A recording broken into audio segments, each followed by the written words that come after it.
যখন খবরটা আসে সঙ্গে সঙ্গেই তো হাসপাতালে আসি, যদিও এখানে এসে সুদীপবাবু সেই অবস্থায় নেই যে এখন এই বিষয়টা নিয়ে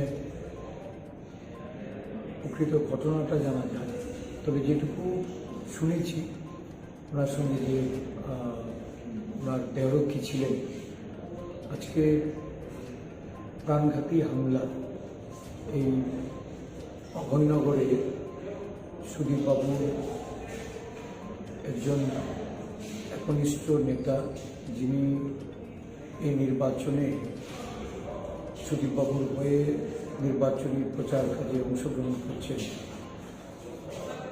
ওনার বাড়িতে আক্রমণ হচ্ছে বা আক্রমণ করার উদ্দেশ্যে কিছু সংখ্যক লোকজন গিয়েছে।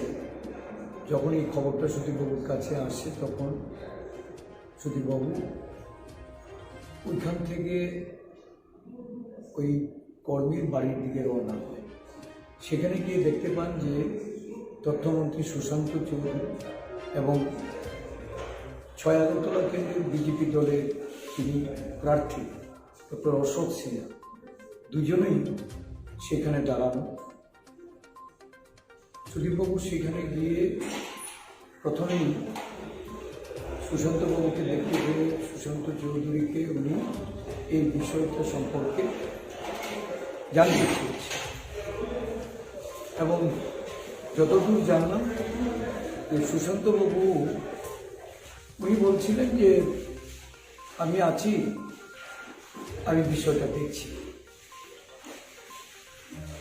তৎক্ষণাৎ পেছন থেকে কিছু ঢিল আসতে শুরু করল, মানে কোনো কিছু বুঝে ওঠার আগেই ওনার উপর একটা বড় ধরনের ঢিল এসে ওনার মুখে, নাকে, চোখে, সমস্ত মুখমণ্ডলের মধ্যে এই ঢিলটা আছড়ে পড়ল এবং উনি সাথে সাথেই মাটিতে পড়ে গেলেন। আমরা একটু দেখো।